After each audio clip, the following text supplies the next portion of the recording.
Lanjutlah saya sholat maghrib. Namun ketika saya sholat, saya mendengar ada suara seperti anak kecil gitu yang sedang berlarian. Namun suara itu sangat jauh, kayak suara di ruang hampa gitu. Ketika rakaat terakhir, saya mendengar itu ada suara pintu dibanting kenceng banget. Sampai saya kaget. Pintu itu adalah pintu bagian divisi saya.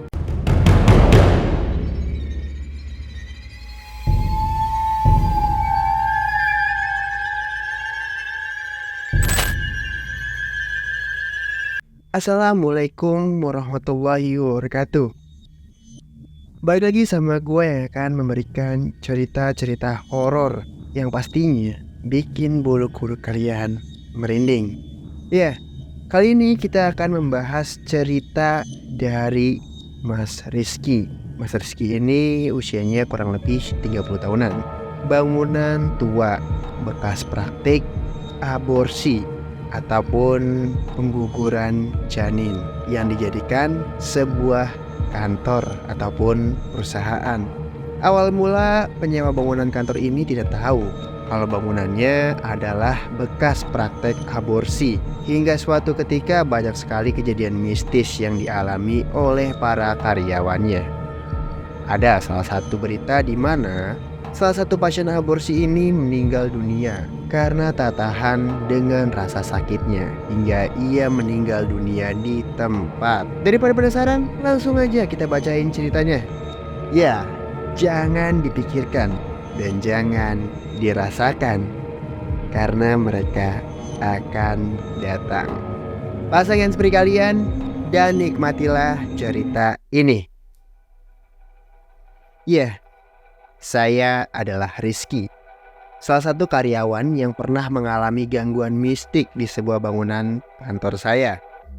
Awal mula saya kerja di sana, saya tak pernah merasakan hal yang aneh. Namun dari bangunannya udah cukup terlihat sangat seram.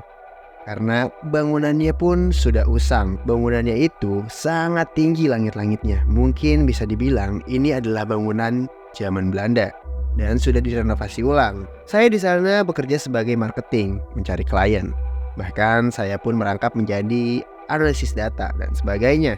Singkat cerita, pada waktu itu saya lembur kerja untuk menyelesaikan pekerjaan saya, yaitu membuat sebuah proposal yang dimana sangat dibutuhkan untuk besok pagi.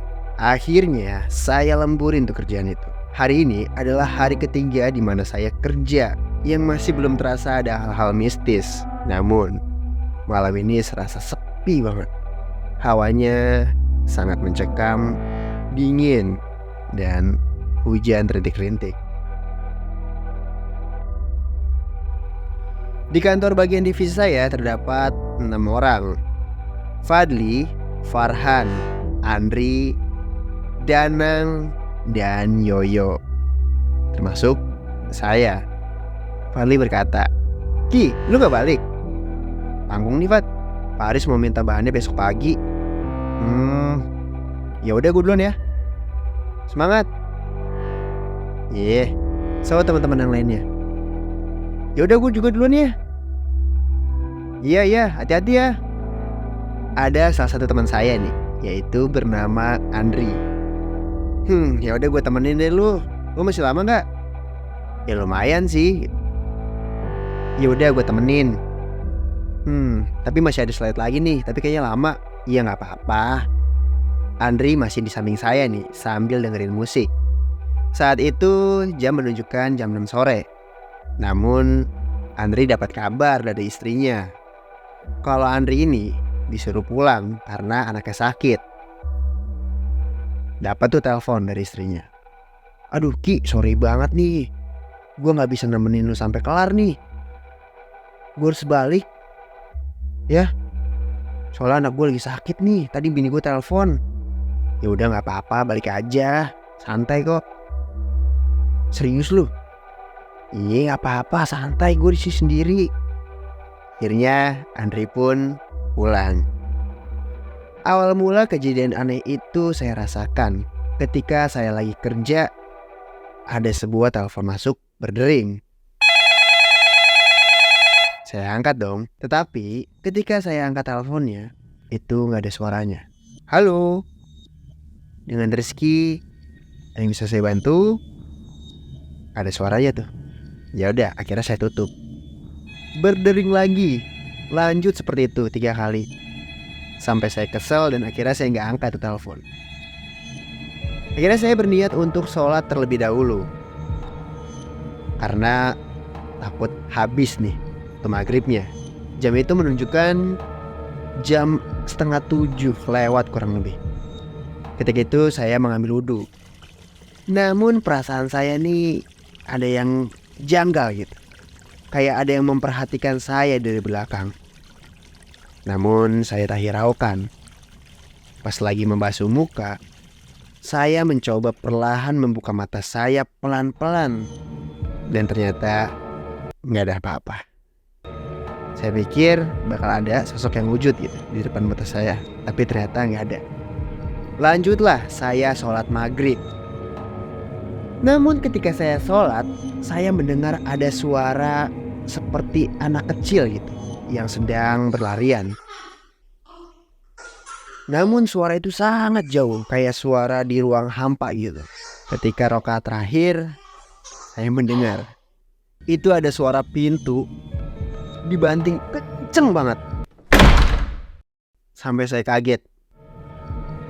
Pintu itu adalah pintu bagian divisi saya. Saya sangat kaget. Saya sih mikirnya masih positif.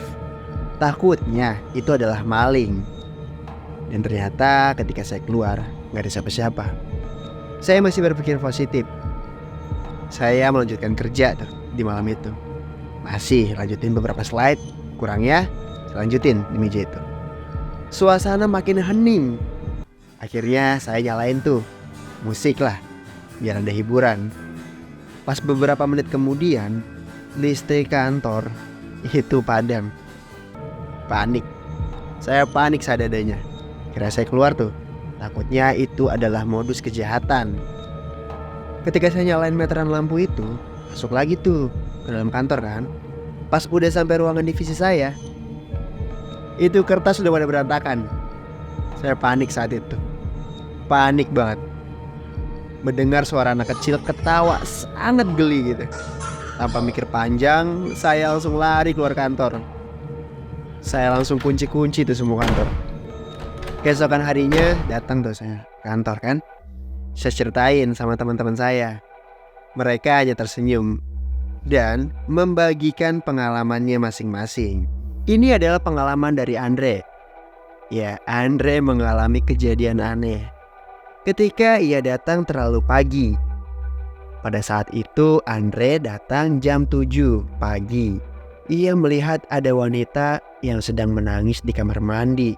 Mukanya pucat, perutnya penuh dengan darah. Ya, wanita itu seperti sosok wanita yang sedang hamil dan mengeluarkan sosok bayi yang penuh dengan darah.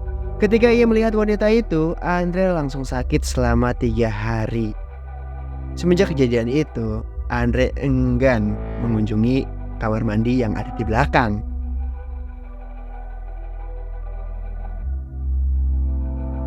Berikutnya yaitu pengalaman dari Sasa. Sasa ini bukan dari divisi saya. Ia sempat mengalami kejadian aneh juga nih. Ia melihat ada sosok anak kecil yang sedang memainkan kertas ketika ia datang terlalu pagi. Saat itu ia harus berangkat keluar kota menyiapkan berkas-berkas. Jadi ia datang harus lebih awal dari karyawan yang lainnya. Namun ketika ia memanggil anak kecil itu, anak kecil itu membalikkan badannya, mukanya berlumuran darah dan giginya bercaling. Matanya sangat pucat dan menyeramkan. Semenjak kejadian itu Mbak Sasa gak mau lagi nih datang terlalu pagi karena trauma melihat anak-anak yang seserem itu. Dan pengalaman yang terakhir itu dari Bos Agung. Ia sempat mengalami hal gaib di ruangannya ketika ia lembur.